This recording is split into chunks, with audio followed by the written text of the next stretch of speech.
Guardian, we've picked up a high-gain transmission.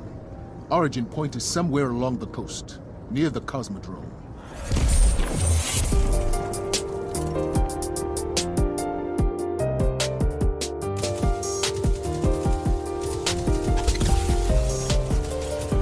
Alrighty, good people. Welcome to episode 50 of the Cosmodrome Radio podcast, folks. The show all about Destiny 2 and all the great things about it.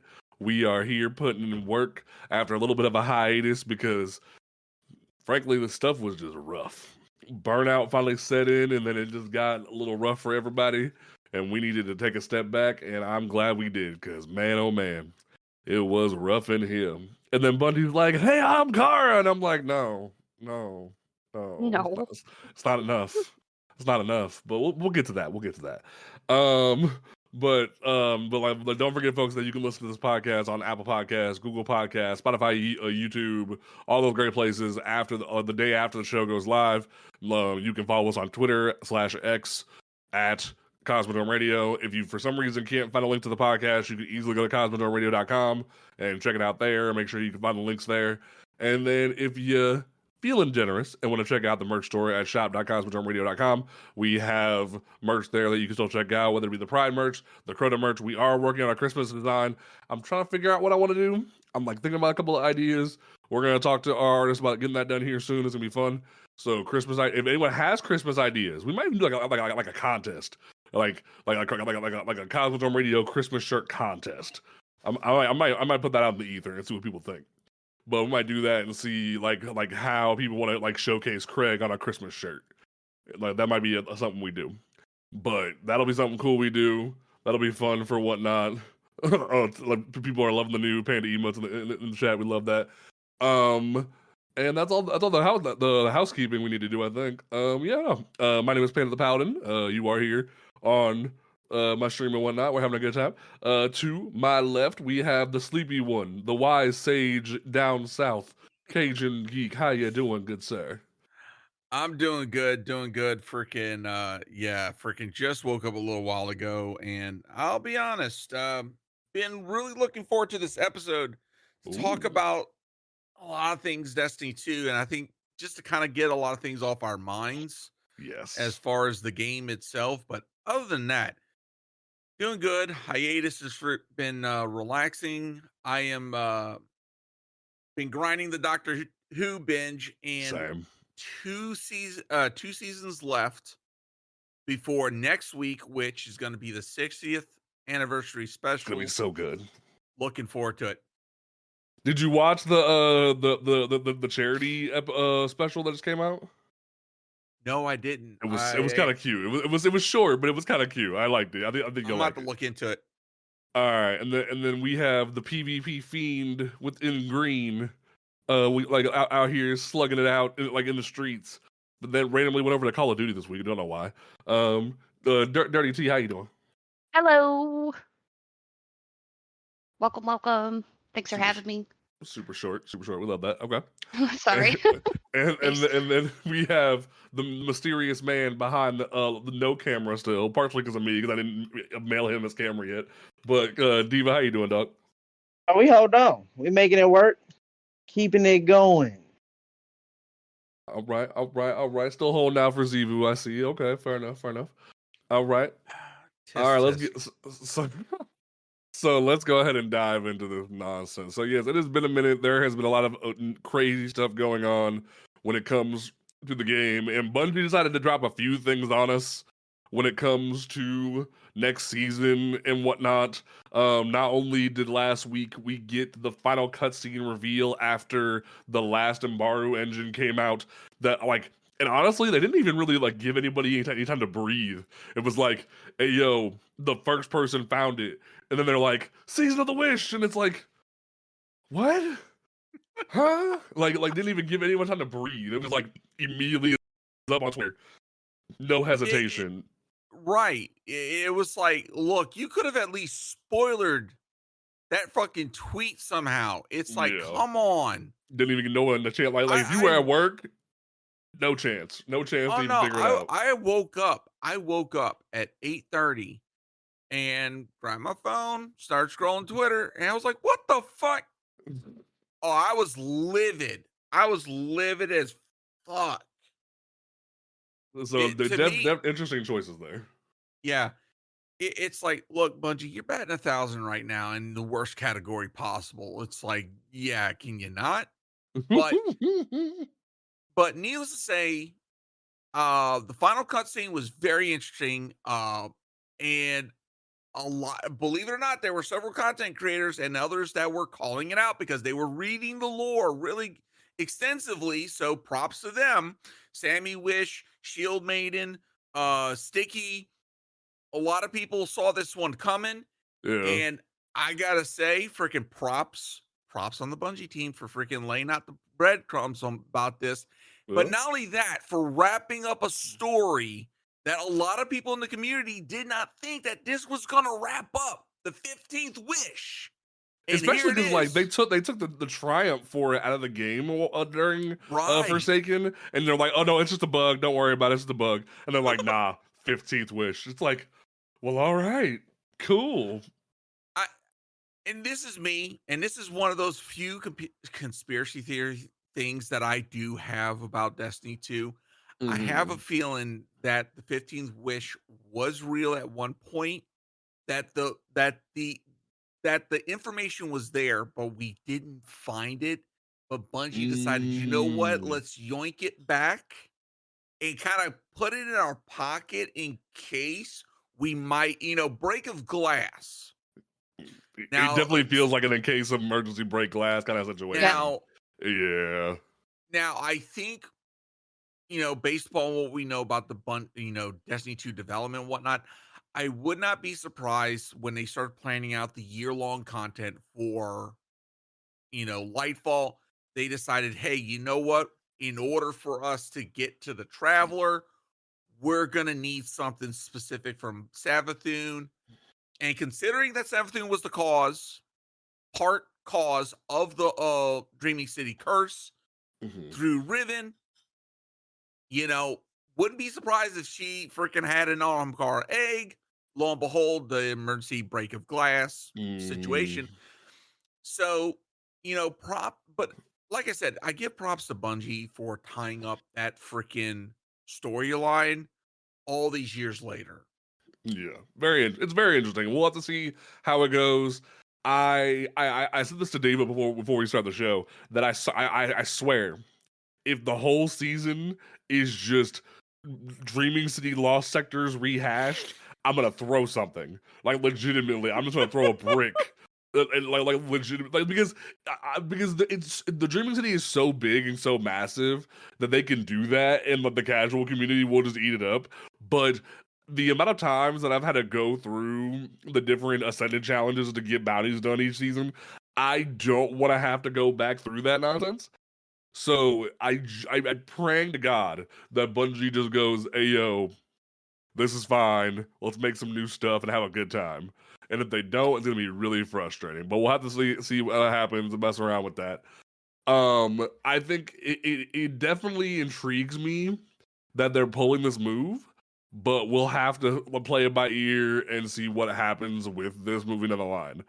Now, in terms of PvP, because Bungie went ahead and just dropped the twid last week and just dropped it on our heads.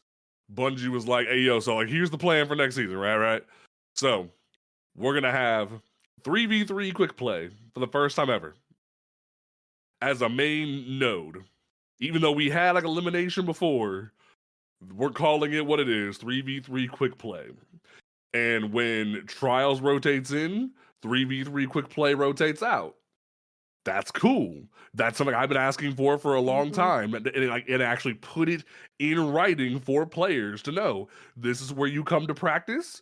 This is where you come to get good and get with it for 3v3, and then you step into Trials and you square up, and that's a great way to do it, and I love that. Then there's 3v3 ranked, which is going to be specifically just like prioritizing rank for matchmaking and like what we've been doing and whatnot. However, if an adept skill player is playing down at silver rank, they may be placed in gold rank or platinum rank, which is pretty smart. Then we have 6v6 unranked, which I find this weird because it's prioritizing connection and latency and skill for a little base matchmaking. And it's going to rotate between control, checkmate control, sparrow control, momentum control, and Iron Banner takes over when it's not in rotation. But they're leaving in a 6v6 quick play. And that's where like party modes and stuff like that are going to be. I'm confused by that. Why not just have a 6v6 quick play by itself that doesn't like get removed with Iron Banner? Because some people don't like playing Iron Banner. There's a lot of people who are burnt out on Iron Banner right now. So why not leave a 6v6 mode in there? Because there's a lot of people right now that like treat Relic as just normal team deathmatch, don't even touch the Relic. So like, why not give people? Yeah, see, T smirking because she knows the motherfuckers do that I'm shit. that person. So it's like I feel as if Bungie's missing a great opportunity. Like, granted, they said there's gonna be free for all, which I don't know what the hell free for all is gonna be. That sounds like a mess and a half. They need to explain that. I wonder if they're referring to Rumble. Rumble was free for all. Maybe they're changing like Rumble to free for all, but interesting. We'll have to see. But like it feels a little weird.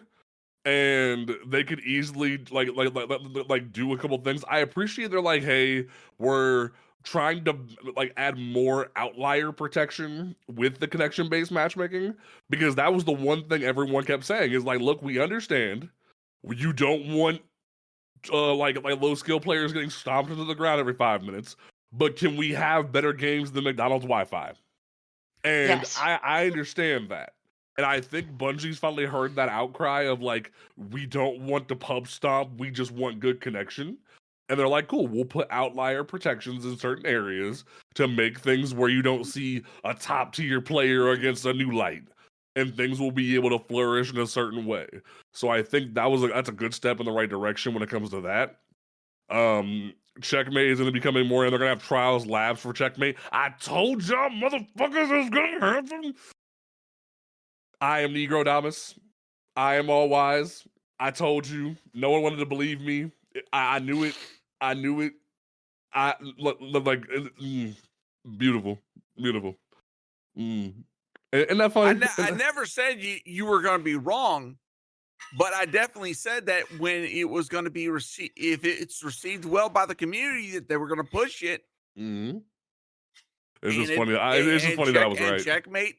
Checkmate has been received well by the community. You're right. And this is part of that evolution, right? Yeah. It's just funny that I was right. You want to be right over there, man? I like being right sometimes. It's fun. It feels good. It feels good. Understanding. No, I'm just fucking with you. Yeah. Now here's the one thing that I'm worried about. Bungie took the glitch thing from this season where they had sparrows in control, and they're making it a mode. And I'm like, Bungie, that could get real bad if there's just exploding vehicle assets everywhere on the board. Why not just give people Sparrow League racing and be done with it? Like you're pretty much just putting the writing on the wall that what people want is Sparrow League racing. Like, just give them that and be done with it. I don't know.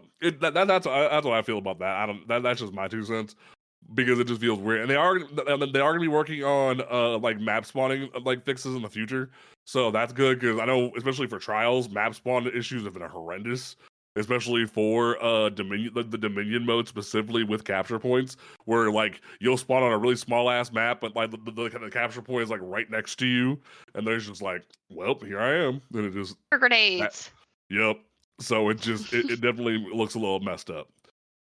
And then in terms I think that the big issue when it comes to like PvP right now is that Bungie needs to make a decision if they're gonna lean hardcore into Checkmate and just tell people that, and not leave people with bated breath. If you're gonna lean into Checkmate as to being the future of Destiny PvP, say that. And not just leave people, especially casual players, thinking that normal control is going to be the way it is right now. because that's gonna do people really dirty in the future. Is that they wake up one day and checkmate control is the standard. So I think beyond just Twids, Bungie needs to make more of an effort to communicate that to the public, rather than them just waking up to that. If that makes sense. Makes sense. Yeah, it does. I mean, like, oh, sorry, Diva, you go ahead. No, go ahead. But You're it the makes sense PvP because expert. people that, played like Destiny 1 PvP, they didn't have the opportunity to ability spam like we do now. Mm-hmm. Like, it is awful. Like, all you have to do is just, like, I get hit with a scatter grenade and I'm like one shot with a hand cannon done. And I'm like, that's not fun, man. Like, it's just a bunch of abilities, Yeah, it'd be like that. So it'll be interesting to see what comes up with that. I'm hoping that this is good in the future and actually leads to better change with it. Num said in chat, why not have more variety? We had big team battle and SWAT, Halo 2, bring back AV8. Oh god, I don't know if Bungie's servers can handle AV8. Oh god. I think with agreed. the way I think with the way that Bungie's servers are structured right now, there's no way that they'd be able to pull off 8v8. I think 12 is like the max with what they've got. Because we really handle 12-man raids. I don't know if we can get past like 16 players in a lobby. But so I definitely have to keep an eye on that. I am really excited though, because next season's ritual weapon is going to be the first time we see the caster frame sword in a hot minute. And because we're seeing this, been a hot minute, right? The last caster frame we had was the Trials caster frame, and after that we saw it because we had Temptation's Hook, then we had the Trials version, and then nothing else. And then now we're finally getting the return of this. What we called Chivalric Fire will be the first Void caster frame. Yeah, it'll be the first Void one, because Temptations was Arc, Trials was Solar, and this will be Void. So this will be the first. It'll have repulsor brace and destabilizing rounds attached to it. I smell ad clear potential. Oh yes, this might be the first time a ritual weapon might be actually really good in terms of content in a hot minute. Like, you about to see me cooking with this bad boy. Like, I'm gonna be blowing everything up, so that'll be fun time.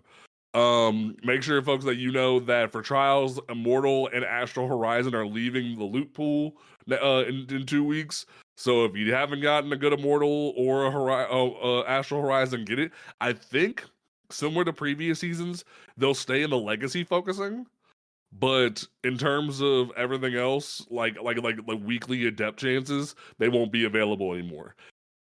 In the new category, we're seeing the first ever Strand Trace Rifle Legendary being put into Trials, which I don't know if I like that.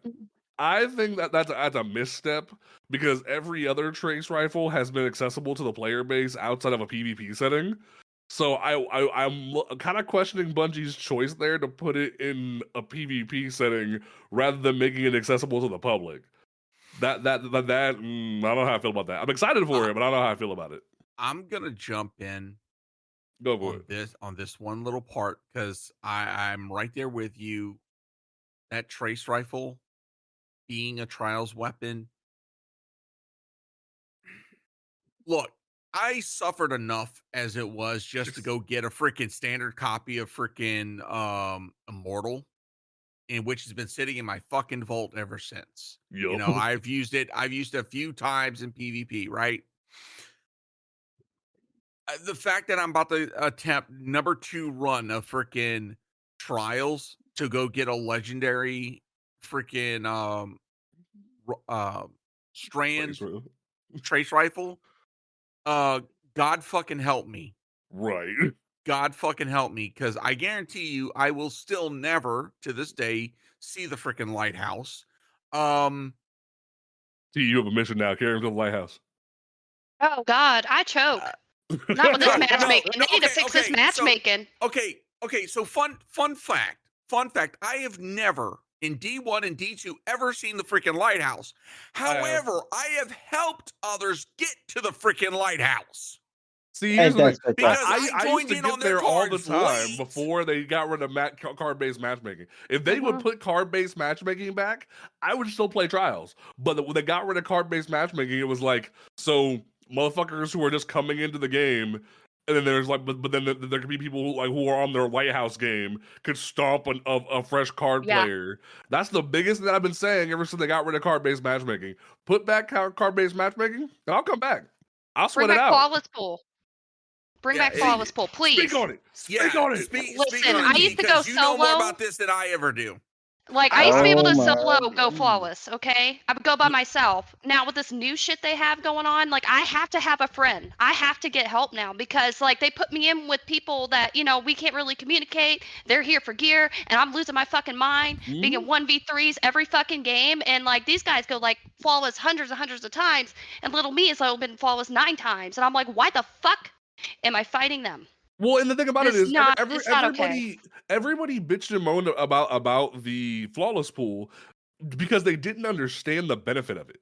Because Bungie was like, "Hey, look, you can go flawless between Friday and Saturday, and then once Sunday a reset comes, we're gonna push you in a different pool. But here's the catch: if you don't turn in your card, even if you flaw it, you can every win you get, you still have a chance for adept weapons to drop." They flat out said, even if your card is flawed, if you keep playing with a 7-win card, each win you get, you have a chance for a weapon to drop. And later on, during the whole debacle of the flawless pool being discussed, they said, all right, fine. You don't like that. Cool, we'll make it so every time you get 7 wins on a card, you can turn it in and get another weapon, even if you have gone flawless. And they kept giving people reason upon reason to go play in the flawless pool, but they wanted to bitch and moan about the fact that it was too hard, even though normal trials is too hard for some people. And they're like, oh, well, like, you just want to give people an easier chance to go flawless. You don't want us to have a good time. And it's like, that doesn't make any fucking sense, you moron. Like, Bungie is making it more, like, giving you an incentive to go play with harder players, while other players have a chance to get one flawless. You can get tons and tons of weapons. Rather than going to see Saint for your lighthouse over and over and over again, you can keep getting weapons. And truthfully, the only people who had a problem with it were carriers. Carriers are the only people who had a problem with the flawless pool, because once Sunday came, they weren't able to carry people anymore. So that was the main reason why they bitched and moaned about it. And no one can tell me I'm wrong, because Bungie gave you everything. They said, cool, you want guns? Here's your chance to get adept guns over and over and over again. You don't need to go see Saint every 7 games. You can keep going and keep getting wins over and over and over again to get weapons. And they didn't like it because it hurt their carry system. Well, they were. Oh, sorry. I Fine. thought you were done. Go for it. No, go for it. Well, now even carriers are having problems now. Like, the best, like, with the matchmaking, all they could do is duo queue, because 3 stacking's out the fucking ass. Like, console, it's bad. PC, it's bad. And then, like, it's zone capture. It's fucking zone capture. So everybody's got to run bubble or well with fucking conditional. Like, literally, it's the mode that it is. And it's the fact that everybody's having to run those 2 things in order to get their wins. And it's the cheesiest fucking shit ever. It's so boring. Like, hey, let me sit on this point and let's who could sit here longer and who caves first. Like, that's not fun. They need to take it out. Well, like, don't get me wrong. When Dominion was first introduced as like a lab, I think it was fun. But I think the issue was Bungie didn't. They not only did they turn other supers timers up to make it so Bubble and Well were the only ones that could get there first, because they turned up Thunder Crash from being like a 5-minute to a 6-7 minute because people complained about Thunder Crash. They turned up Blade Barrage so Blade Barrage couldn't be a counter. They turned up Nova Bomb so Nova Bomb couldn't be a counter. And it was like, why not put these other supers closer to Bubble and Well so they can be counters and make for more dynamic play? And it's not have to use a crazy busted ass raid exotic. And now everyone's saying, let's nerf conditional finality. Why? Conditional finality is one reason why it's a great gun. Conditional finality is falling victim to the thing that I've been saying for a long time. When players lose to something, instead of learning how to play around it, they just call for a nerf. Yep. So that they don't have to deal with it. Speak on it. But that's what it is. Like, oh, sorry, Diva. Like, that's just kind of how it works for a lot of players. A lot of players in the game right now, I don't genuinely think too much about how things are going to affect them down the line. Like, when people were calling for the flawless pool to be taken away, I was like, a lot of you just think that the only reason why you can't go flawless multiple times a week is because the flawless pool.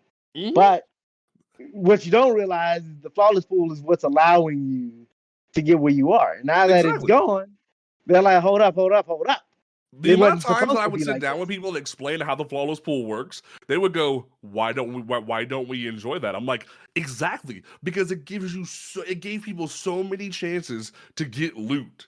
And then Because they're it like, we helps the don't like little guy. this because it hurts because not only does it help the little guy, but it gives you a chance to go play and get more loot. Everybody won, but you didn't like that everybody won. And it was stupid. So dumb. If everybody gets the loot, then why is the loot special? Why, like, if everybody has some of the loot, then I'm not special for having it, and I can't have Oh my that. god. Like, that's a It's lot sad, of but what it's a lot true. of people That's the said. stupid part about it. Oh, it's the way you said it. I'm sorry. And then for Iron Banner, the Dark Decider auto rifle's leaving and Ghidorah's axe is leaving. R.I.P. Ghidorah's axe. Such a niche slug shotgun that no one appreciates anymore. It's so beautiful. It's such a great gun. Everybody needs a chaperone though. I know, but like Ghidorah's axe is slept on. It's so like because everyone got excited about Matador, but like it takes skill to use Ghidorah's axe. Like Ghidorah's axe and the Trials slug shotguns, both of them are beautiful, and no one appreciates them anymore. It makes me sad. But we are getting a new lethal abundance strand high impact auto rifle. And, Oh man. And Reese Walker's coming back. But here's why I'm confused. Reese Walker is still accessible in the game right now during Iron Banner through legacy focusing.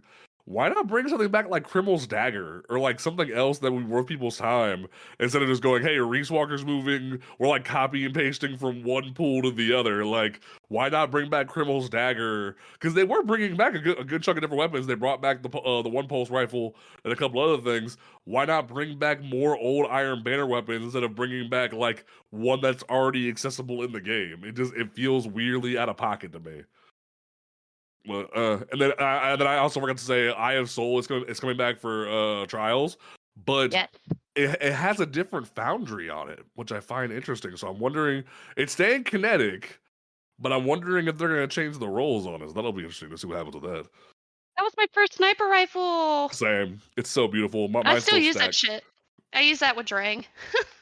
And then similar to what I just said about Reese Walker, Buzzard and I love Bungie thinks they funny. They said that they put the fan favorite Swarm machine gun. Motherfucker gives a shit about Swarm. Get that shit out of here. No one cares about Swarm. Yo, hold up. Don't be talking shit about Swarm. They finally updated the freaking perk pool. They gave it freaking target lock, and I'm gonna tell you now, I finally got rid of my Vorpal roll of freaking Swarm. Mhm. That target lock on that freaking slow fire, heavy hitting machine gun, it do be crispy. And guess what? It's freaking great for freaking just single shot, pop. Song Love of it. Your Youth is better though. It really guess is. what? I haven't got any fucking red borders on the goddamn machine gun, so All right. anyways, you're stepping on my toes because you're talking about freaking PvE. All right. And then the Undercurrent Arc Wave Frame Breach Grenade Launcher is coming to the game. Bungie is doing a really good thing here. I love it. I love it because now they're challenging the status quo of other legendary weapons, ergo forbearance. It's about time that forbearance has had some challenge, especially from the accessibility standpoint. Exactly. But the question is, can it rival forbearance? Yes. Can it equal forbearance, or can it exceed it forbearance? This is going to be the interesting thing because yes, while you can go for the adept version through GMs, just doing the regular Nightfall will be great for grinding like casual players. Right. Now, the thing that then, and we talked about this, and I think Deva could probably chime in as well. When it comes to this grenade launcher, it's going to boil down to the perk pool because that's one thing that makes Forbearance so good. Is that the meta version of Forbearance is Envious Assassin and Chain Reaction. Chain Reaction, Ambitious Assassin, but yeah. Ambitious Assassin, sorry. they create such a dynamic for this grenade launcher that Yes. makes it a go-to for a lot of builds, but more so for arc because of the potential of the arc build with that arc weapon. So it's going to be very interesting to see what kind of perk pools or if it's going to grant it the same perk pool. Now, my Well, like question is, yeah. is that instead of chain reaction, could Volt Shot Ooh.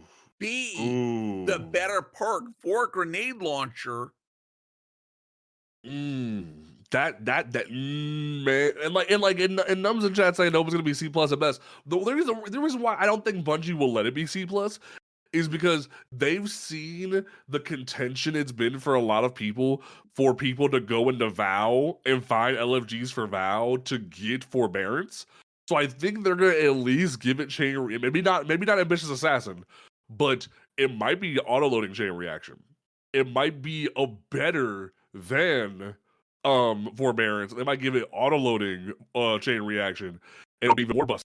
You'll see people chase That's that. the only way that It will thing be is better. going to even remotely be better Yes. than forbearance is if it gets auto loading. But if you do that, then ultimately you've effectively power crept forbearance. They don't want that. They want competition. So exactly. don't think they're gonna do that. So it'll be interesting to see what happens with that. I have so many weird feelings about this. Like, no, speak on it. A lot of people want the next big thing. I think Bungie's too fixated on making weapons that contend with other weapons in their bracket instead of creating weapons that feel new niches. Like the thing that makes forbearance so good is its ad clear ability, right? You get one kill and then you got two, and now you got twice the fun, right?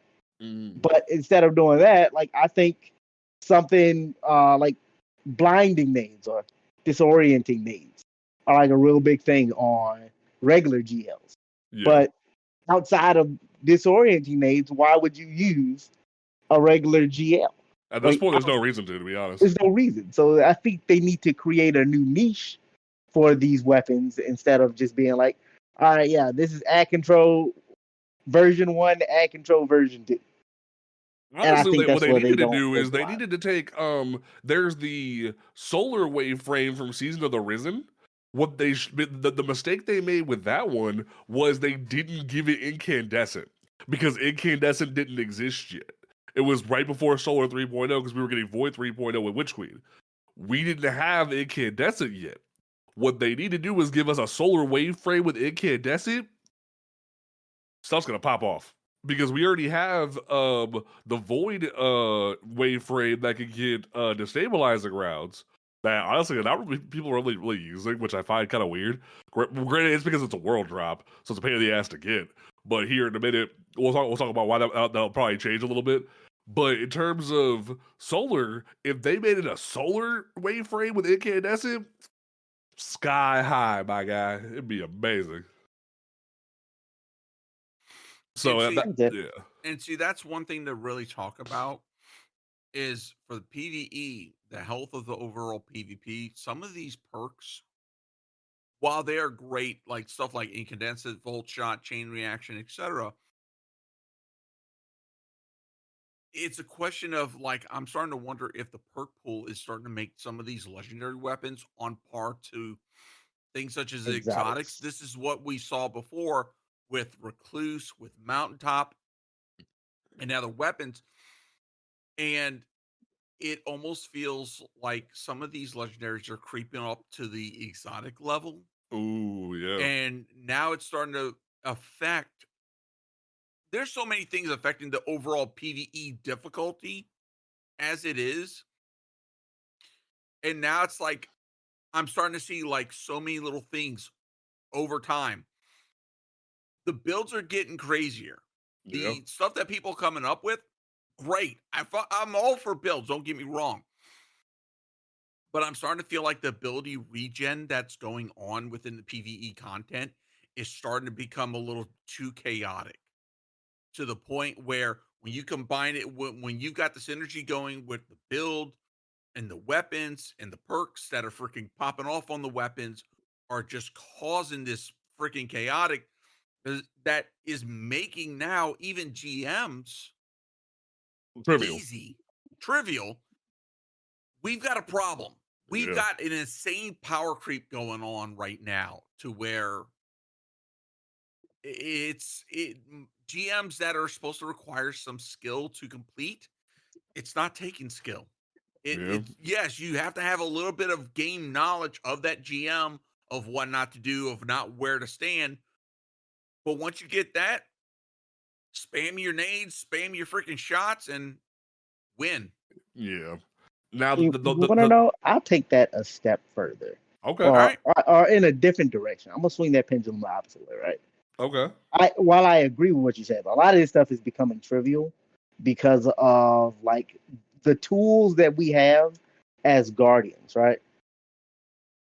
But the other side of that is a lot of the content isn't truthfully challenging, right? Bungie's pigeonholed themselves into the opposite version of what GMs used to be, where everything used to be like bullet sponges and like if you get touched, you're dead. It was if you didn't have Ursa Furiosa, it was gone, son. You were done. But now we've played under that, and we've been playing under the idea of don't get hit for so long now that the idea of like surviving under the pressure of I can't take too many different shots or I can't absorb damage has just become the norm for Guardians now. So we are so used to that that's just bog standard.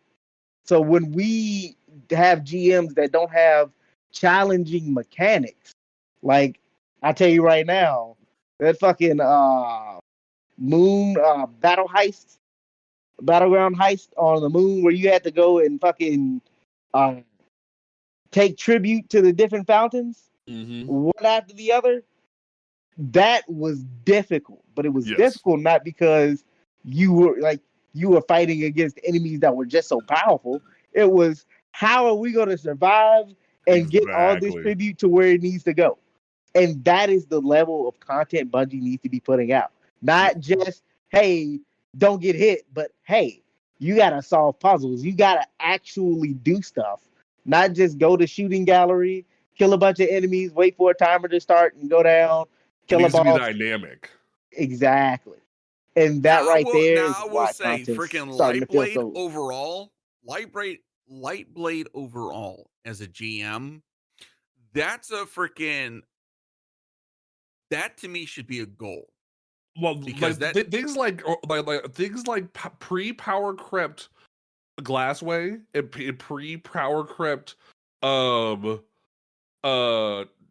tribute battle from Season of the Chosen, and I forget what the GM's called. And Proving Grounds. Proving Grounds. So pre-power creep Proving Grounds, pre power creep Glassway, and now sort of getting power crept Lightblade. Those should be the standard of what a GM should be. I think the strike that came out with Lightfall, the one of the Vex network, kind of fell flat. It kind of fell flat in terms like the fucking the Vexcalibur mission on Legend was harder than that GM. So like in terms of difficulty, they need to step that up a little bit back up to where it used to be. But I think the battlegrounds, I agree with Devo, sort of reflect what we need to expect from GMs in the future.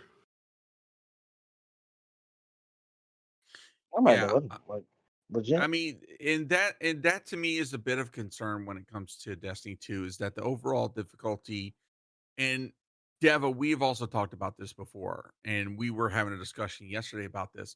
The seasonal content. I think everybody can agree the seasonal content this season, while it's had some good highs, it's had some good moments, the seasonal content overall has felt flat. Bungie it's great that they're going to episodes. I'm liking what I'm seeing as far as the cadence. But my concern is their delivery, and that's been the big key. I've said before that, especially considering the fact that in their TWID, and I think it was the that response, quote unquote, the TWID of that blog post after the whole layoff thing, where they stated that they want the final shape to be the equivalent or meet the standard of Forsaken. We're about to dive into that, chat, because there's a lot to unpack with that statement right there. But here's the thing. They haven't delivered anything close to Forsaken in a freaking long ass time. And for them to come out now and backtrack and say, oh, well, this is what we're aiming for. Where was this before? You know, some of us gave y'all a lot of grace because y'all were trying to do things different. Okay, cool. Do things different. But you fell fucking flat. Yeah. And now, when you realize that people aren't enjoying what you're doing, instead of coming out, acknowledging that, changing things up. And yes, we understand. Some of us that use critical thinking understand that some of these changes take time. Yeah. In order for that to happen, the executives, and I'm calling out Bungie management, was for you to lay off people. How did you think your player base was going to fucking respond? The end is here. We're gone. And now, the fact that freaking you're claiming, oh, after we lay off people, oh, we're going to meet the Forsaken level content with Final Shape. Do you even know what that means, Bungie? Do you even know what that means? That means that means the destination needs to be as big as Dreaming City. That means your content rollout can't just stop with the release. That means you need to have bangers in your pocket like Menagerie, like Black Armory, like Drifter level content stacked up and ready to roll out the door. That like there is something to do in people's like feeds every week besides just GM and dungeon rotations. There needs to be new, fresh, engaging shit in people's hands. Otherwise, they're not going to enjoy it the same way you think they will. That's why people loved Forsaken, because there was new dynamic shit to do every week. Right. And let's break this down. So for a lot of players that may not have been around for Forsaken, this is it. I went through and I did the research to make sure that what I'm about to say is freaking is about as accurate as possible. Forsaken launch. This is what you got. All right. 2 world locations. We had the Reef, and then we had, I missed the Reef. We had the Reef, and then we had Dreamy City. And Dreamy City, to this day, is still the biggest destination out of all the locations, right? We had 5 strikes, 5 brand new strikes in that expansion. We got the Last Wish raid, which is still, to this day, one of the biggest raids in Destiny 2 in the current sandbox. Shattered Throne Dungeon, the first dungeon. All right. We got 8 lost sectors. I know for a lot of people, they're like, lost sectors, what does that count? Believe me, it does. It's still content, ladies and gentlemen. 4 PvP maps. 4 PvP maps. Now, yes, Final Shape is going to be coming with a Crucible map pack, because Bungie finally acknowledged that, hey, yeah, we've not been delivering on that aspect. No shit. 4 Gambit matches, or 4 Gambit maps. Sorry. 4 Gambit. I remember maps. Gambit. It used to be great. Yeah. Pepperidge Farm remembers. 9 different supers. Yep. Okay. And we got a new race, the Scorn race. When was the last time we got a race, bro? Exactly. Where's that, man? Where's Moth People? Can we get Moth People in here, man? Like something new dynamic. And then let's look at the seasonal content. Okay. We had 3 seasons, 3, not 4, 3. But look at what they packed. All right. We got 2 raids, Scourge of the Past and Crown of Sorrows. Mhm. Two from the ground built up original raids. We got Gambit Prime in one season dedicated to Gambit. Mhm. Gambit Prime, and it brought so much to the table. Okay? The Black Armory. Oh, It brought the miss forges. it. Miss It it. brought a unique way of storytelling and expanding the universe. And then in one season, we got the Menagerie. Now, me and Deva also had a conversation about that one, and we've got different opinions about it. But Menagerie was one of the first seasonal contents that brought the ability of focusing through the content itself, not from a vendor focusing, but through the content. Mhm. The ability to weapon and armor focusing. And then throughout all of that, all those seasons, 20 exotic weapons and 15 exotic armors. Forsaken has the most exotics per Ever. capita out of all the other freaking DLC. So Mhm. with all that being laid out, what do we need Final Shape to be? What does Final Shape need to do in order to meet that criteria out of everything we just talked about? And for the second chat, tormentors are not a new race. Tormentors are the equivalent of like a champion, similar to how we had the Lucid Hive. Lucid Hive and tormentors fall in the category of like champions. They're not a new race. They're an add-on. Yeah. I had even said for a long time that the pyramids needed to be filled with like little rolks or something similar to like actually show the witness had an army.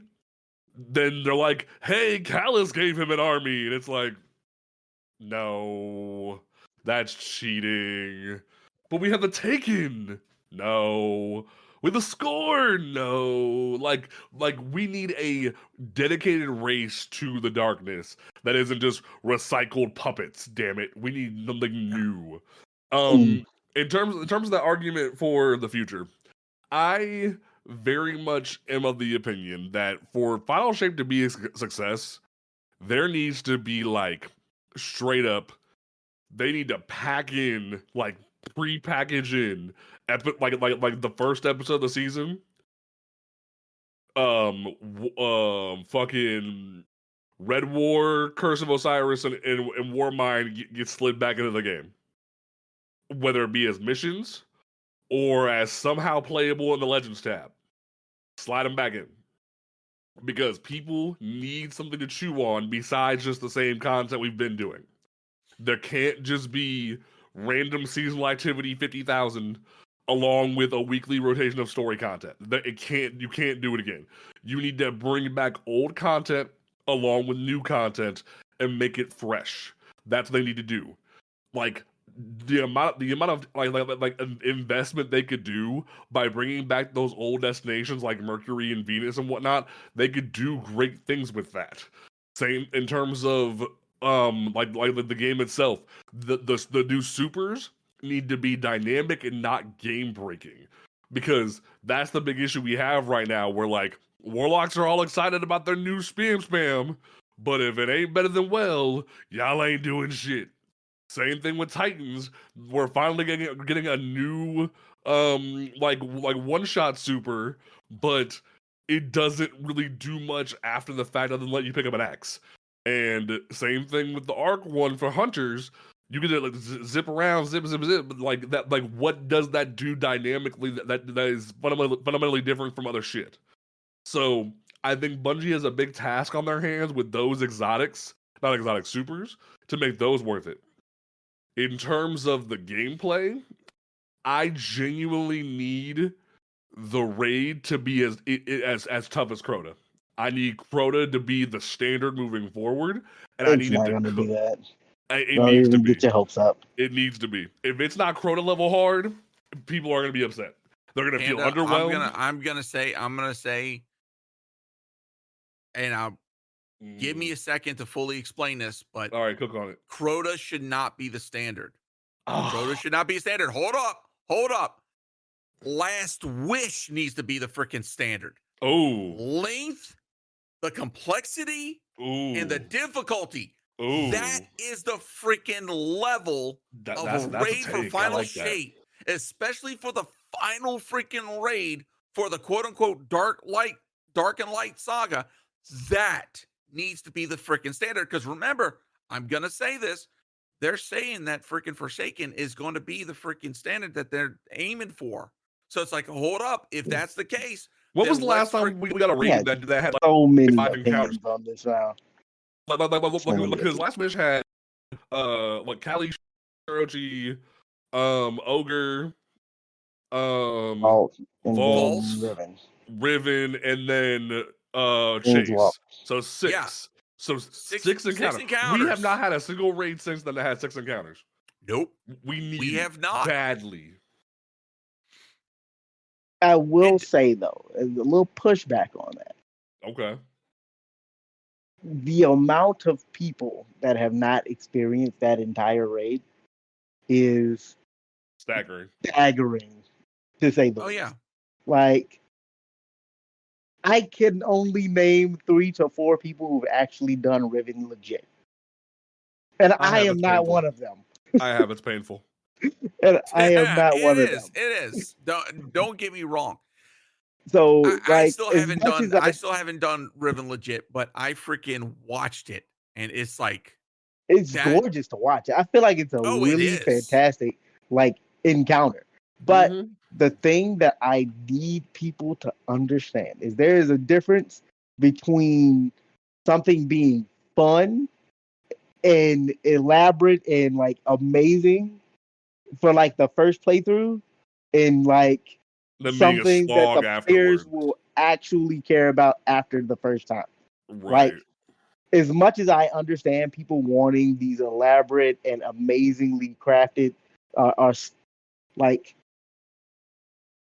encounters that are really well thought out, the thing I know is going to happen, and I'll bet my bottom dollar twice to Tuesday, is that it's the second that the next week rolls over, people are going to start breaking it and looking for ways to shorten it so that they can make the loot grind as efficient as possible. Yeah. And then it's no longer about the encounters, it's no longer about the raid. It's about how fast can I get to the end so I can pull the lever. Yeah. And once you get to that point, I really hate to say it on Bungie's part, but all that hard work just goes right the fuck out the window and nobody cares anymore. And truth be told, if we do get a 6 encounter raid again, and they don't have a wish wall somewhere in that bitch or a teleportation system, no one's gonna go back to it. People are gonna lose their fucking shit. No one's gonna touch it ever again. That's the sucky part. Like Dave is right. As much as we would want something like that, that's what made the wish wall so freaking good for the raid was that one, it was accessibility, but also number 2 was that if there was something like a specific point or a specific boss encounter that you wanted to focus on as a raid team, as a clan, as an LFG, whatever, it was a fucking prime system. You didn't have to worry about checkpoints as far as hop into someone's raid, grab the checkpoint and leave. No, you could go to hit up the wish wall and boom. But not only that, the wish wall allowed for other unique customization options within the raid. Drifter. You wanted a different voice throughout the raid? Wish wall. You want to do your flawless run? Wish wall. So many different things that was very fundamental and amazing for the raid itself, outside of we've got all these encounters. To me, that was the level of raid creativity that Bungie needs to hit again and needs to hit for Final Shape. Yeah, pretty much. I think that they need to go back to Destiny 1 days where they actually got people excited to do things.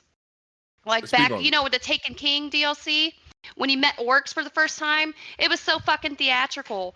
And in the music, everything, the doors opening, they need to make shit like that again. Because what they're doing is they're over-delivering.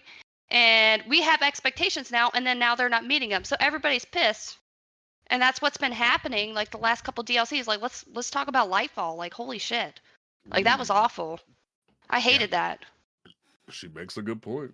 Yeah. That's another good thing I want to bring up is genuinely I don't think a lot of players understand what truthfully what they want. Like, and this kind of goes back to what Cajun was saying earlier, like with like some of the seasons that people played with like Menagerie. People remember Menagerie as like this amazing like seasonal event, but it's not the thing that they remember. It's more so they remember the new thing that they got, and they attribute that new thing to the entire season. I don't agree. I don't agree with that because a lot of people agreed with Season of the Plunders activity being the first time we got close to Menagerie level dynamic, where it was like you went in one room one time, this changed here, vice versa, different. People missed that dynamic of Menagerie and the loot. That was the biggest. I've said before. The biggest issue with Bungie right now, the problem this season, the same problem they had with Season of the Plunder, is they're really good at making some bomb ass activity, but then they shit the bed on loot. You gotta bring the loot and you gotta bring the activity and put them together like butt cheeks and make the shit. If you don't do it, no one's gonna like it. And because that's why everyone was super excited when Season of the Haunted came back, because you had Callus Mini Tool, you had Drag, you had all this stuff back from Menagerie that cooked. And that's what made Menagerie special, was you had top tier weapons and top tier armor in an activity that was top tier. Bungie needs to bring that back. Look at the hand cannon, Austringer. Yeah. It was freaking, even back then, it was one of the freaking top tier prime freaking PvP weapons that you could get from a PvE encounter. And if you happen to get that right perk combination, you were chef kiss freaking in PvP, because it was crisp, it was clean, and it hit. And it felt good. But every genuinely, weapon in Menagerie felt freaking amazing. Yeah. Even just outside of the perk pool, you know, if you got a bad roll, it still kind of felt good. But when you got the God roll, it was that freaking so good. And that's that feeling. That's that feeling that a lot of people want. The problem is, and we've talked about this before, the freaking crafting system has kind of ruined a little bit of that. Crafting was a mistake. But it was not. It was. Here's the thing. Bungie even recognized that when you have a perk pool and attachment combinations as extensive as some of these weapons have, the chances of getting that God roll is fundamentally incredibly hard. So it's either they got to reduce the perk pool in order to increase the chances, or come up with a crafting system. Now, do I think that they made the crafting system a little bit too easy? Yes. Yeah. I think they could have extended out the grind a little bit. Number one. Number two, get rid of enhanced perks. Yes. Get rid of them. Yes. Get rid of them. Agreed. Masterworking a weapon should be the reason you masterwork a weapon should be enhanced stats, and it should be for orb generation. That should be it. Through crafting, you should not be getting enhanced perks. The only thing I can think of, the way that they're doing adept weapons for raids, that should be getting the way that they're trying to do the adept weapons now. That should be the only way you get enhanced perks, through an adept weapon.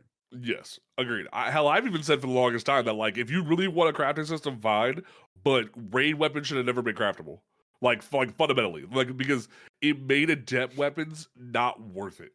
Because because here in a minute, I swear to you, the minute Vault Glass finally becomes like craftable weapons, you're gonna see so many PvP feeds ready to throw their whole bolts out the window, because you're gonna see Fatebringers be thrown trash, Found Verdicts be thrown the trash, and it's gonna be anarchy, because you're gonna see all these, not anarchy like grenade launcher, but like anarchy entirely, where you're gonna see all these people that grinded their hearts out for Found Verdict time loss, that like where they had to like go grind spoils and then go do Master Atheon just to go get the thing, and they're gonna be like, Well, now I have to go craft a normal found verdict to get enhanced, to get enhanced perks on it, because fundamentally that'll be better than the adept version. And you can't even walk back and go grab your adept and put that enhanced on there, because you need to go get a new adept to put enhanced on it. And I swear that if you really want crafting to simplify it for casual players, fine. But making raid weapons craftable was the worst thing you could possibly do to the game, because it made raids feel not worth it. To me, it feels like they should have made the pattern for raid weapons longer. Maybe It shouldn't 10. have been. Yeah, this is something we've talked about before. I don't think it should have been 5. I think it should have been 10, because it took me about 26 runs, and I got all the red borders done for Ron. I haven't stepped into Ron since then. If anything, it was to help Sherpa somebody, which I don't Yep. mind doing. I don't mind doing, because aesthetically, I love the way that freaking Ron looks. It's a fucking amazing. But here's the My thing, and favorite raid. this is something that both me and Devo agree with. If the rewards for doing content is not there is a fundamental problem. Yep. Okay. And if you have no reason to step into X content because you've achieved all the loot, ergo the god rolls, or you've got all the crafted weapons, then you've got a problem. Yep. There's no incentive to go back into that content. And now Bungie has now made content that's short spanned. That shouldn't be the case. There should be long span there should be long span rewards for doing such content.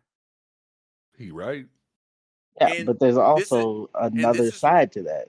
Is if the Yeah, rewards Bungie- are the Bungie only sh- thing that matter, then Bungie will just create firebomb weapons and put them into like lackluster content that isn't fun at all, and people will drop the fucking like drop rate of what the perk combinations people want on it to like boost people's engagement and length of time playing it, and then shepherd that off as content.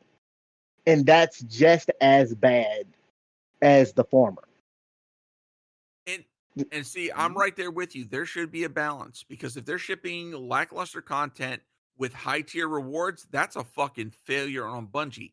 If they're Yeah. shipping high tier content with lackluster rewards, looking at you, Altar Summoning, because I'll be Yeah. honest, this season, Altar Summoning has been one of the best seasonal contents that we've gotten in a while. But that loot is ass.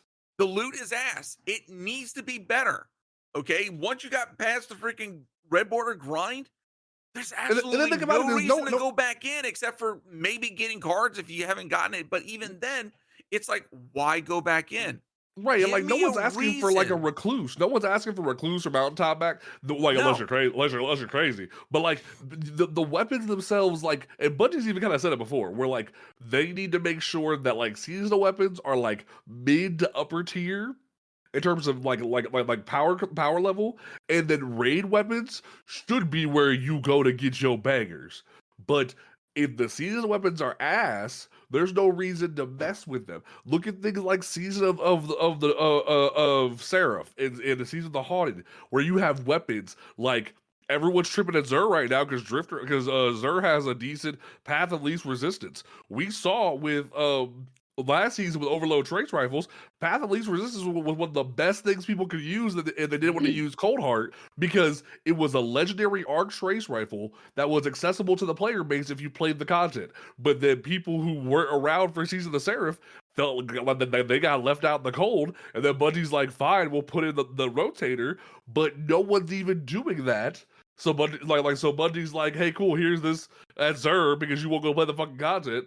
And it's like, there needs to there's only so many times that Bungie can lead a horse to water and you not drink before it becomes a problem. So it's like, yeah. Sorry. No, go ahead. But the thing is, though, the water is getting stale. We're doing the same shit over and over and over again, like every season. I mean, how many times have we got to go in some seasonal place, shoot a bunch of shit, get your shit, and go? Like, it's even with the fucking Festivals of Lost shit for the candy, the haunted lost Yeah. sectors. Like, that shit got old for me, like, within, like, 30 minutes. I was like, get me the fuck out of here, like, now. Like it nobody likes to repeat the same things. They got to like jazz it up. Like, I mean, yeah, we had Prison of Elders. We repeated the same thing, but at least it put you in different places, and there was like different things to it, not just like, hey, here's your candy, here's your loot, get the fuck on. Like, we're all bored. Even the Infinite Force. Infinite Force to me is still one of the best freaking Festival of the Lost freaking events and content that we ever had. And because it was dynamic, they could even have it like evolved it further rather than just deleting it. They could have evolved the Infinite Force more because it's infinite. Like, do more with it, and they chose to throw it away. Like, Infinite Force was one of the greatest things Bungie ever came up with, and they threw it in the trash. And it was like, huh? Well, it was also part of the freaking DCV, as we all know. If for those really unfamiliar, the main reason, there was multiple reasons for the DCV, and part of and the biggest two was, one, Bungie was trying to keep the file size of Destiny 2 in control, and then number two was they were having game development issues with the new engine upgrade, and trying to. Sammy Cat did a really good deep dive over on Twitter a couple weeks ago, bringing to light and reminding a lot of the community, hey, this is the reason why some of this wasn't happening. Was not only did we have a major change to the engine as far as how they're able to deploy content and story through now the physics engine of Destiny 2, but also it was the lighting. So there was multiple factors that were going in, and for them to go through and update everything that was before to the engine, they had to pick and choose. Mm-hmm. And so, like, don't get me wrong, we could armchair quarterback Bungie's development decisions left and right. Okay. The problem is, and this is my opinion, Bungie is trying to hold on to Destiny 2 because they don't want to revert back to the model that Activision had them under their thumb with, which was release a game, launch 2 DLCs, or launch 2 expansions with a couple of DLCs in between, and then launch a new version of the game, rinse and repeat. That's what Destiny 2 was supposed to be. But they're trying to expand the life of Destiny 2 past beyond the first 3 years, and now it's past 6 years. I think the issue with it, though, is one person said it recently. I forget who it was. It might have been Cross or someone else. But, like, the issue that Bungie has right now is they never successfully did the execution that Activision wanted. I.e., yes, you had D1, 2 DLCs, then expansion, then a little bit of content, then expansion, and then you had D2, but D2's launch was horrendous. D2's vanilla launch was horrendous. They regressed so much different stuff. You had special weapons in the heavy slot for no fucking reason, or we had double primaries. Double primary meta was horrendous. Like, you had so much stuff going on where it was ass backwards, and so many different changes that were different from what we had in D1 that people left and fell off harder, and to the point where they've even said that during during Curse of Osiris, they were debating shutting down the game. So I think the decisions that were made were really rough and really bad. And the issue is, if we ever did get an E3, they would need to carry the stuff and the different changes they have made to the game over successfully before they take a step into the future. If they can't take the groundwork of the game and carry it over successfully, then what are we doing? What's the point? And see, that's the issue at hand. And not only that, to further expand on that, the issue that they've got to also come up with is that in order for them to get that sort of development to do that type of project means that they're going to have to sacrifice somewhere. And what a lot of people don't want to hear is that it's either going to cost another upcoming IP that Bungie, like, look, Bungie's a development studio. They want to explore. They want to do different things. Nothing wrong with that. Absolutely. But us as a community, we have to be realistic in our expectations. Yeah. So for them to kick off a D3 upgraded engine that's stable, that has the potential for future expansion, to where it's not worrying about like lighting problems or expansion Something problems that's or file designed to size. actually do what Right. Bungie wants the game to do. It would take Right. a substantial amount of effort to make it happen. So, Yeah. and this is the realistic in the current state of Bungie. It's either Destiny 2 is going to go into a freaking just holding pattern, no further content creation or making, etc. It's just basically, hey, this is what D2 is now in the same pattern as D1. Nope. And and they got to hope and pray that they can crank out that D3 fast as fuck in order to start making that money back from all the time that they had to spend in development, because development costs money. Yep. Because when you're as a game development studio, when you're developing, you're not making profit and revenue, meaning that you are in a cost negative. Yep.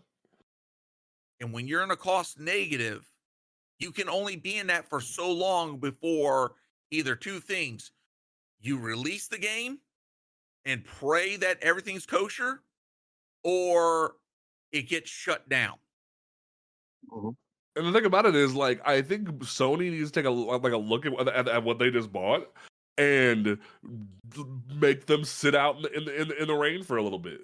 Make them kind of have to like put up a tent and survive without updating content for a little bit, and see if the player base will sit around. That would ultimately kill this game.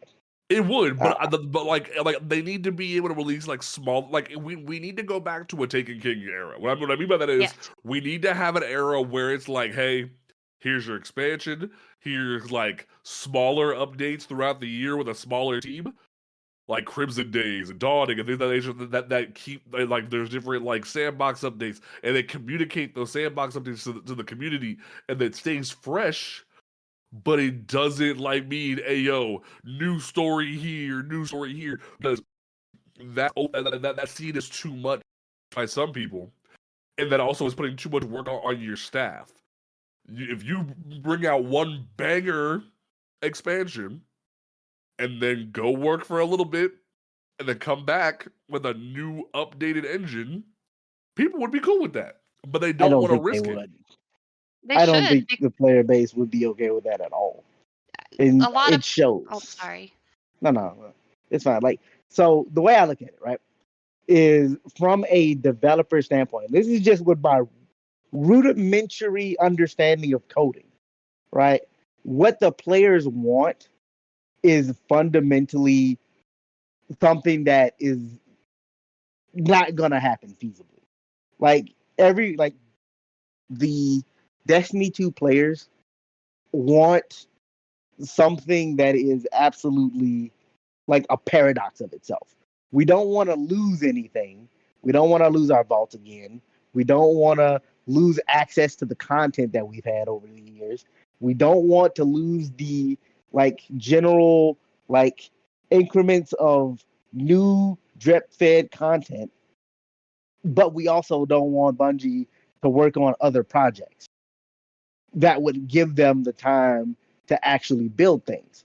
Genuinely, I'm not mad at Bungie for wanting to go off and make Marathon, but it seems to me like a lot of the community is genuinely upset that Destiny is no longer Bungie's like sole focus, right?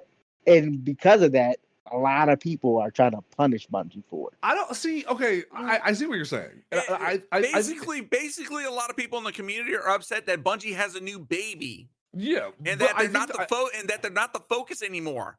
It's right. It's like the firstborn understanding that, hey, they're not the focus but anymore. I think the issue with it though is the transparency isn't there. If Bungie would have came out and been like, hey, we got a new baby on the way. We're gonna need you to step up and handle your own business and cook your own food on the microwave every once in a while, and like get your own PJs out and handle your own business for a little bit. I think the community would have been more prepared rather than them sliding different executives and different devs out behind the scenes, not updating different things, leaving Gambit to die, different things of that nature when it comes to like actually like keeping the game up and running. If the community would have been told, or if there wasn't evidence of like abandonment, and there would have been communication of like, hey, So, we have other so priorities. We're gonna do this, and this to keep y'all occupied while we do this. I think there would be less upset because the conversation isn't, oh, Bungie is making multiple games. That's cool. It's Bungie obviously is abandoning us for this other thing. And that's the issue. Bungie isn't actually communicating with their player base. And that's so the issue. I'm going to agree with you to an extent. Okay. So yes, there definitely should be some communication, but two things. One, every game studio understands that from a PR standpoint, if they announce something too early, it's going to fall flat. True. Especially if it shuts down or they've got to cancel development. That's until it reaches a certain point. They, as game studio, especially now in this day and age, they can't announce it because if they do, that's going to be negative PR. That's going to look bad on them as a studio Most and then their publisher. And then last but not least, if anything's been learned from this whole layoff debacle, is that there's been a lot of misconception about people as far as the devs and Destiny 2 and Marathon. There were devs that moved over to Marathon. But one thing that came out of this whole Bungie layoff that we finally got some answers on was that this was actually the devs' decisions. Yep. This wasn't Bungie saying, "Oh, no, Bungie management saying, hey, we need to focus on the new baby, so we want our best and brightest." No, these were some seasoned individuals that were like, "Hey, I'm bored of Destiny and making Destiny 2 content. I want to do something different." Because at the end of the day, both game development is both a very technical savvy freaking field, but it's also an artistic field. So you can only craft so many freaking pots and pans and whatnot until you want to do something different. Like right, and we've had that conversation before on stream where if you was tired of your shit, that's fine.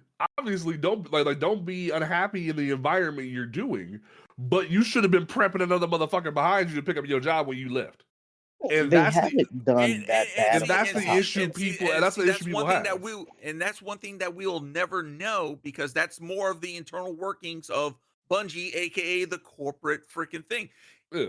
If Bungie nurtured that type of environment to where there is that freaking to where there is that type of like turnover and handover of information and such, then that's cool on them. But if Bungie's allowing the devs to drop the ball and not mentor or bring up to speed their new counterparts, then yeah, that's a fuck up on Bungie leadership, hands down. Well, because go ahead, G. Well, so just about to say, yeah, you said that, everybody thinks Bungie's abandoning Destiny.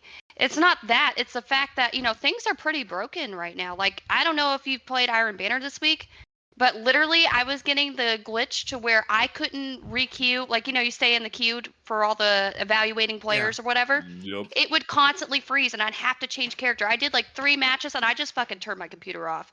I just hit the power button. I was like, I'm fucking done. Like, that's why we're mad. Is because there's shit's simple broke. things. There's simple issues like that. There's the matchmaking issues. There's like basic fundamental like issues with environments. There's just like simple stuff that has been foregone. And it's been like, oh, sorry. Oh, no, go ahead. It's been like this for at least like 3 weeks plus now, and it's like they're not fixing it. That's why everybody's I've been pissed. saying for ages that Xur giving people garbage rolls of things and Banshee having next to nothing warranted for people is a problem, and like no one's acknowledging it. Like Xur giving garbage rolls to casual players and not making things worth it for old players is crap. Like there should be like things to do in this game on a decent rotation, not just hey, the same strikes, the same crucible, the same gambit. Like the Pat, minute right there. I'm gonna the hold you. Stick a pin in that, Panda. what's Right it gonna be? there What's it gonna be? is I will. 100% the reason why I say if they were to say like, "Well, stop working on this for 2 years to develop Destiny 3, and we're just gonna leave it in a stable state," is the reason why this game would not survive. But Well, go the thing ahead. about it is that they haven't left it. That's what we're trying to say, Diva. Is that the game is not in a stable state. That's the issue. Is Bungie has tried to put out a set of content that isn't stable. That's the issue at hand. Like strikes still have issues that there's not good loot in the strikes. There's like the same like rotation of Crucible that there's issues with. That they're having to go back now and fix with Checkmate. Like they abandoned Gambit. The game isn't in a hey we can put a pin in it, leave it to survive on its own for a little bit state. It's not in a D1 Age of Triumph state where D1 still has players. D1 still has people that enjoy D1 because they left it in a survivable state. D2 is not in a survivable state. If D2 was left in a survivable state, people would be like, fine, do what you want, we don't care. But like, the problem is D2 is not in a survivable state. And the joke was just made in chat of, gee, I wonder who can fix these problems. Because they just fired him. It doesn't make any sense. It's weird that they did this, and they're like, oh, they overprojected like, what was it, 46%? And it's like, 45. how did you make these over projections when you've already nickel and dimed your player base as much as you have? People, there was an expose made by a YouTuber that got national attention about how bad your monetization practices are, but you want more money? And the thing about it is, like, I know people are like I know chat's saying that like, oh, like the game industry is suffering like industry wide. The issue isn't just like it is an industry issue. Gaming is suffering as a whole, but it's the way Bungie did it. That's the problem, and why people are still looking at Bungie with a side eye is the way Bungie did it. You're not seeing like people from Amazon or people from Epic going, well, I just got fired without any reason or rhyme or reason or yada yada. Like at random, they didn't fire no random senior composer from Epic Games. They didn't fire the person who designed the Epic Games logo. They didn't fire their community managers for no logical reason. Like it wasn't a random scatter shot and a random like Monday afternoon with stock option issues the way it was with Bungie. That's the issue, is that like there's legitimate problems with the game right now. There was over projections going on, and their solution was fire like a bunch of random people that we don't have a rhyme or reason to why we're firing them. And that's why everyone's still looking at Bungie like they're fucking crazy. Versus Epic, or there was another game studio that just fired like 100 other people today. Like no, it wasn't a game studio. It was a gaming conglomerate, right, called like Embracer Group. They laid off 900 people across multiple studios. But to make this a more informed and nuanced, this is the thing. While this year has been great for gaming overall, so many great games have come out, single player games, a couple of good multiplayers. The problem has been within the game industry, there have been so many freaking layoffs. Really? And what a lot of people need to understand is that a lot of these studios, a lot of these publishers haven't been hitting, like they're not in the negative. They're not losing profit. The problem is that they're not hitting they're not hitting their quote unquote margins. They're not able to make their shareholders happy because they're not getting increased and explosive amounts of freaking profit. And because of that, they're like, oh, we're gonna freaking shit can a whole bunch of people. It doesn't make any fucking sense. And Embracer Group as a whole, this year has been has made a shitstorm. Mhm. The the studio behind, I think it was behind Time Splitters. Yep. They shuttered them. They just celebrated their 30th anniversary. Shuttered the studio. They were getting ready to bring out a new Time Splitter. Mhm. Shuttered it because, quote unquote, they couldn't make their margins. And now they just laid off another 900. And here's the thing. It's like, okay, why, if you're not in a financial loss, why in the living hell are you laying off all these employees? Exactly. And like the thing is, no one's bitching about like them or Epic or Vice or Amazon Game Studio, like Chad said. They're looking at Bungie with a side eye around it. Like, hell, people are laughing at Activision right now because Activision's making a fool out of themselves with Call of Duty right now. But that's only a topic right this second. People are still looking at Sony and looking at Bungie like, what are you doing wrong? You fired 100 people out of pocket. You're not communicating with your player base the way you used to. You're not announcing your delay that everyone knows that, like, it's been already leaked that you're delaying your main game franchise and putting people on a 7-month delay. You're acting like it's not existent. And everyone's sitting here waiting for you to announce this, and you're still signing off the past 2 twins with the Destiny 2 dev team. And it's looking real suspect versus the rest of the industry, which is just operating like the rest of the industry. And that's the problem. Everyone's side-eyeing you like, what's going on? Why are you looking stupid? Versus like everyone else who's just moving on. And I hate make me saying have to defend Bungie like this, man. Oh my god. Oh snap. Yeah. Oh snap. So here we go. A lot of that is really just people holding Bungie to I'm not saying unrealistic standard, because the standard is relatively bare minimum. Okay. But a lot of people are looking at Bungie as like Clark Kent. Clark Kent, how did you let this building be destroyed while you were fighting Darkseid? I know that you stopped Darkseid and saved the planet, but our city got destroyed, Superman. How'd you let that happen? Like, genuinely, I'm not gonna sit here and tell you that Bungie at the like corporate head level, management level, is good or redeemable in this situation. But a lot of what Bungie does, Bungie's transparency and Bungie's like communication with the like community is a privilege. And True. people are treating it as if it is a requirement. Like Bungie has to tell us when things happen. Like a lot of the stuff that's happening is like legitimately stuff that they might have a plan to fix. They might be working behind the scenes and they just need to take some time and whittle it out and work it out on their own. But a lot of players are like, I am entitled to know the goings-ons about everything that happens here. I will take it a step further. A lot of players feel like they're entitled to Bungie's time and energy, and the devs' time and energy.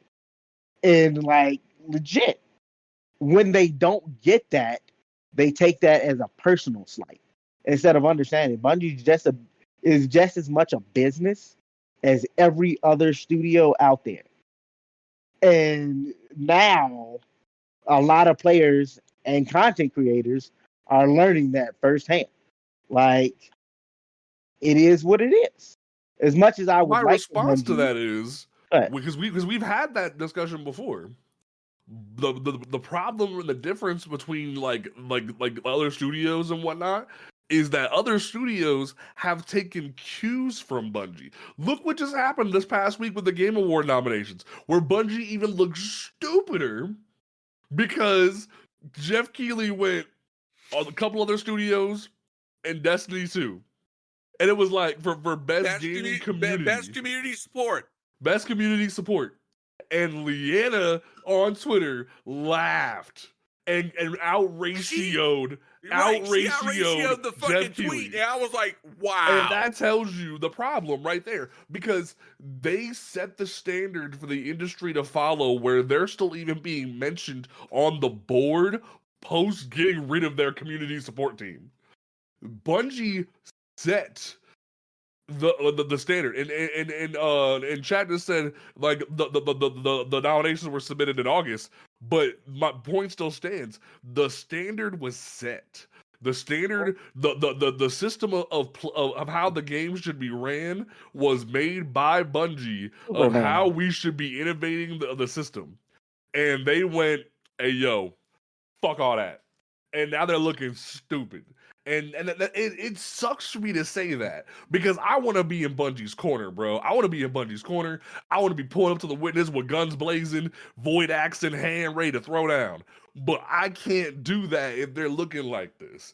And that's why do you think everyone's returning their pre-orders, dog?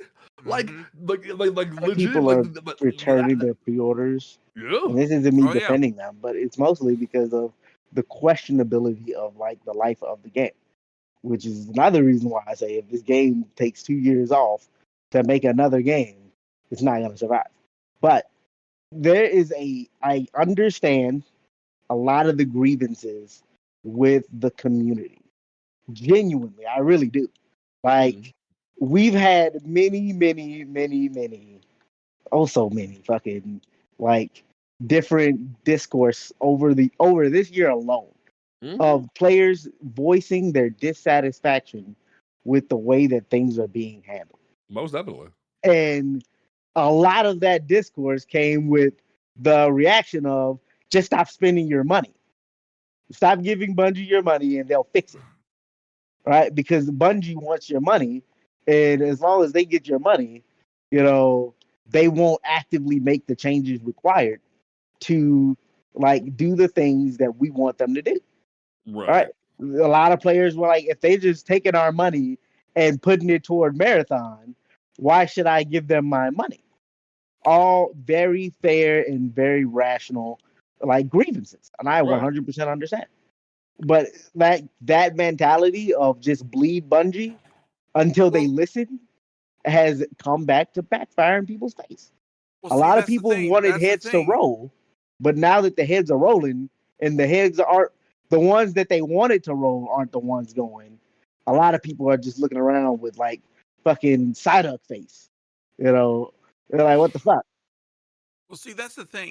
A couple of years ago, pre-pandemic, voting with your wallet was one of the best ways to freaking get a studio's attention. Point blank and honest. Well done.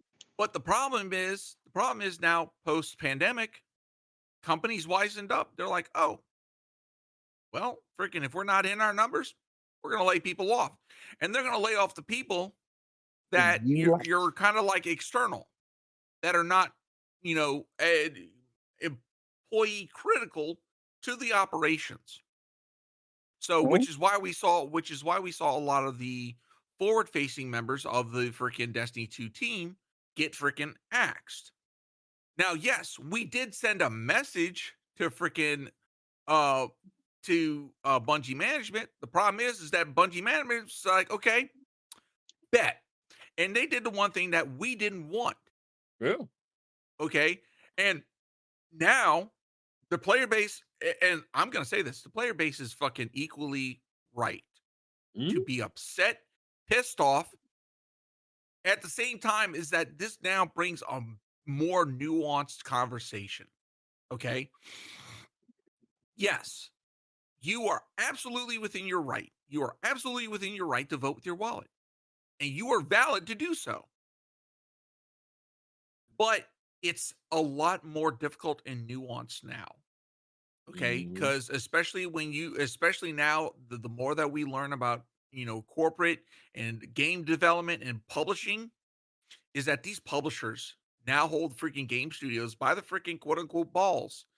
And when the money is not generating and it's not coming in, regardless of whatever the reason is, they want their money.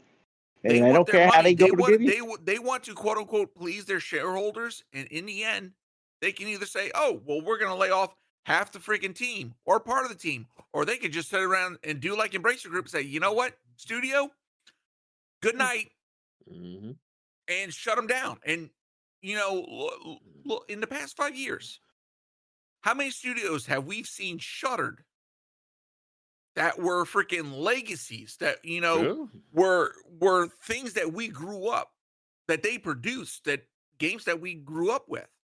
And now we'll never see what potential that they could bring out. Right. And it sucks. Because at the bottom line, corporate America is now all about pleasing their shareholders, and the shareholders want more money. No. They're not taking into account the current situation, the current economic situation across the globe. They're not taking into account so many freaking factors.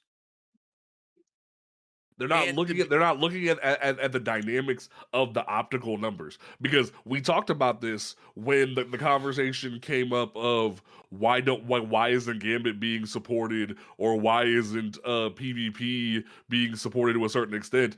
It was, hey, since you guys aren't playing Gambit, we're just not gonna support it. Or like when it came to, oh, we're not making seasonal armor sets anymore because you guys aren't wearing them. And that became a conversation.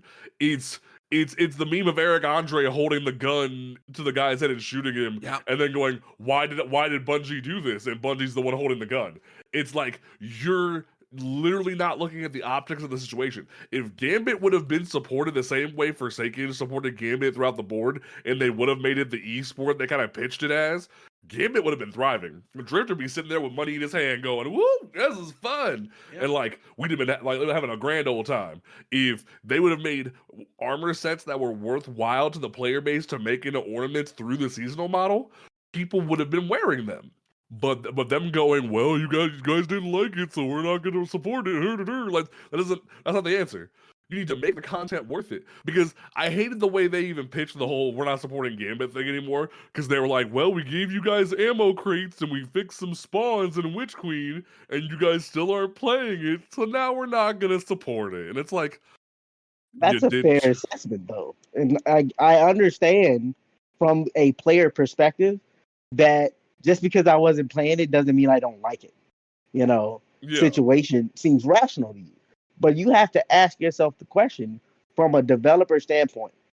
I am putting energy into this, and because I'm putting energy here, that means less energy somewhere else, right? And if I have to expend an exorbitant, unrealistic amount of energy just to get them to even remotely attempt to try it, my energy would be better spent setting that to the side and working on a more pressing issue. Well, here's an idea. Though. How about ask your player base what they could do to Gambit to make it worth it? Because that's the one thing we heard from the community ever since Beyond Light. Bring back Gambit Prime. Make Gambit worth our time. People kept saying that shit. People kept saying, make Gambit worth our time investment. Fix the sandboxes. That way PvP and PvE aren't blurring into each other. People kept saying all these different things, but then Bungie's like, well, we gave you ammo crates and we fixed your spawns. Are you happy now? And it's like, no, we're not. Too bad. And it's like, how much time would they? Go ahead. I feel like a lot of changes and things happen with Bungie is like, who makes them the most money? They listen to those people the most. It's all about the dollar. They don't listen to their community. If they would have listened to it, this game wouldn't be in the way that it is right now. They listen to the top streamers, and we're over here just like, hey, we're fucking drowning. Somebody throw us a buoy or something, help us. And then like, oh nope, they make us money. We're gonna listen to them. I don't even think they're listening to the top streamers anymore. No, they're not. They're not listening to the top streamers. And that's one thing that's been freaking brought to. That's one thing that's been brought to light with the whole layoff bit, was that Bungie executives stopped listening to even their devs. The devs were listening to the whole community and saying, you know what? We need to do better. But the executives like, nah. Yeah. Devs were like, hey, the monetization's getting out of control. Execs, nah. That's really what happened. We know better. Our research knows better. We want to milk and dime the community.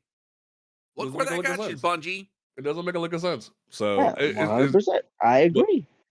But that's why I've said what I've said, in the stance of why would I put more time into something that people aren't using rather than fix the things that they are?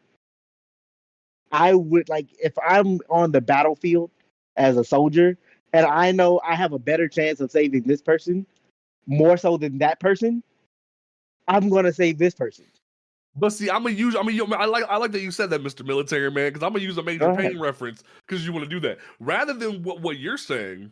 Bungie's taking the Major Pain approach, where it's like, let me give you some more pain to take your mind off that pain. Where they're neglecting one area here, they're neglecting a thing over here. They're not performing the way they used to. It's an amalgamation. It's not just, oh, Gambit's left to the side. That's the only problem we're dealing with. It's added on to the equation of, oh, the GDC conference where they expose why they're not over delivering anymore. The Gambit issues, the PvP issues, and why PvP feels abandoned now to the point when everyone's like, hey, where's the PvP team? And they have to go, hey, we're gonna give you a dedicated PvP team now. And it's like, did we not have one before? Exactly. And it's like, it's an amalgamation of issues. So that's why I said before that like the game isn't in a state where they can leave it and let it ride. There's an amalgamation of issues that Bungie needs to address before they can even be like, hey yo, this area is faltering. Let's go ahead and throw it to the side. It's your whole ship is burning. We need to fix the whole damn ship. And that's the issue at hand here. It's like the one episode, I'll make a Doctor Who reference. It's like the Titanic episode of Doctor Who where the whole damn ship's about to blow up, and they can't even fix one part of it. Like, it's that. And that's the issue at hand here. I think... Yeah. Oh, I'm sorry. You weren't finished. My apologies. No, go ahead. I love Destiny. This is a game that I've played consistently since like 2014. And I think that, you know, at this point, whatever they say, I take it with a grain of salt. I believe it when I see it. You know, whatever happens is going to happen. I'm no longer exerting more effort. Maybe it'll change one day. Maybe it'll get better. Maybe not. You know, we don't know. We just have to, you know, wait and see. But I hope it does. Maybe. But we're gonna go ahead and do wrap up because we definitely a little bit over time. Diva, I know, like you are the contrarian that we love. How do you want to lead the people leading into next week before the season 23? Oh dear, is it that time already? Yeah, because I don't even know if we're doing an episode next week because of Black Friday, so I don't know if we are doing an episode next week or not. We'll have to talk about it. I gotta work next weekend in the worst fucking schedule. Period. So yeah, we might just go into next season and let it ride. So how do you feel about like going into season 23? What do you want to lead the people with until season 23 comes? Okay, guys, I'm gonna leave you guys with this. Remember that keeping a mild mindset in this situation is absolutely the best play. Is Bungie gonna make it the best? Probably not. But we in the Destiny community have a problem of this negative feedback loop. Something negative happens, people fight, Bungie ends up being the boogeyman for all of it, and then something else happens, and now that whole process starts over again. Just let it be what it is. And if you enjoy the game for what it is and you find enjoyment somewhere, simply enjoy that content and don't worry about the rest of the crazy shit. If it fails, it fails. If it wins, it wins. Just have fun along for the ride. That's my ending message for this whole transmission. Fair enough. T, what do you want to leave the people with in season 23? I think, you know, go in there with an open mind. Don't be negative. And also, if you're mad about the layoffs, don't quit playing because the people that are still there are going to be unemployed if you do. You know, bottom line. Just be open-minded. Think positive. Maybe it'll change. You know, maybe it'll be better. And that's what I'm going to leave that at. Fair enough. Cajun, how you feeling? I'll be honest. The whole situation with Destiny 2, it's so much of a nuanced and complicated situation. And this is for me as someone who's 42 years old, playing games for a long time. Here's where I sit. I've seen some great studios crash and burn, and they're trying to pick themselves out of the smolder. Looking at you, Blizzard. And I'm kind of seeing that cycle repeat with Bungie, and I still think that Bungie has a chance to still be that great studio that it's been before.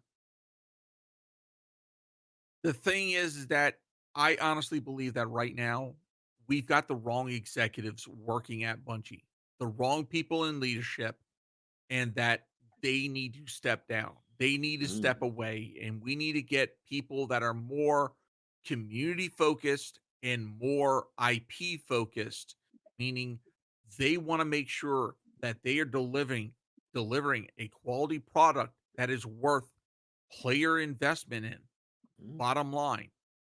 So until otherwise, this is where I stand. I will still support Bungie. I have pre-ordered and I will still keep my pre-order for Final Shape. After that, their actions are going to dictate whether or not any more investment is going to come in. In the meantime, I'm calling for Pete Parsons to step down. He needs to resign. Pete Parsons and every executive that made the decisions that have led to the downfall of Destiny 2 and Bungie as a studio, they need to step down. We do not have faith in your decisions, and you clearly do not have the community's best interest at heart. Your dev team, the people that you laid off, these were the people that bled and busted their ass for you and did everything to try to communicate with the community to try and have the most cohesive game community that could be possible. And you shit on it. Cajun speaking the gospel out here in the streets. But I for agree. the players, I'm going to say this. Take the time you need. Touch grass. Spend time with family. It's the holidays coming up. If you don't want to be with family, there's still some amazing games that came out this year that you can still support, have fun, relax. Destiny 2 still going to be here. Amen. Bottom line. Too big to fail, baby. I'm expecting at this point, I'm expecting Final Shape. I'm expecting it to get freaking delayed. I mean, we already know it's going to be delayed. We're just waiting on what they'll admit it. But in terms of what I'm going to leave folks with, I'm going into this season the same way I went into the season of the Seraph, because I remember last year around this time we had a not comparable morale, because nothing could be comparable to this morale, but a similar morale because of Glad's video calling out the seasonal model, and that left the community pretty like depressed and heavy for a minute. And you saw a lot of videos going, "Is this the end of Destiny 2?" and stuff like that. This time is different. But I'm still gonna treat it the same. I'm gonna treat this season the same way I treated season of the Seraph. I'm here. This story and this lore means the world to me, and I'm gonna ride it out. I'm gonna stick around to see. I'm gonna be here till the ship crashes and burns. But will I still take more time for myself and my energy and my streaming and doing what I want? Most definitely. Will you still see Destiny content? Hell yeah. Will you still see us talking about the game on a weekly, if not bi-weekly basis once the episodes come out? Yeah. But at the same time, the game needs to change if it's going to survive. Because we saw dynamic shifts with Season of the Seraph that were great, but I think the major issue is I'm concerned that we're going to see a Season of the Lost rather than a Season of Seraph, where gameplay was dry, no one cared anymore, the loot wasn't that great, and people were bored because it was drought waiting for the next expansion. And I think and Bungie leading into the same kind of content of Dreaming City, Bungie has a big quota to fill. If you want to keep people occupied, you better make it worth their time. And yeah, Hamkara sounds nice and all, but if it better be able to wish us up some decent content. Otherwise, we ain't gonna be here much longer. So I definitely feel like if you want to be here, put in the work, but don't let the FOMO eat at your soul. Take the break that you need to. We got till June. Take the time that you need. But we will be back. I might be here. I might drag Diva along if he's around. I might be here. I might hang out with a guest and just shoot the shit. I don't know. We'll figure it out for next week. But at the very I'll least, definitely be here with you guys, 100% from the Walmart in the Black Friday fights. Oh my gosh! But you know, so like at least two of us will be here next week. But you'll see all four of us. If I do show up, I'm calling dibs on the turkey leg. Oh, geez. Gotcha. But at the very least, you'll see all four of us again for the first week of season 23. In fact, hopefully, me and Diva will have finished the dungeon by the time the show starts. So that'll be fun. So that'll be a fun time. But we will catch y'all Starside and next time. Peace.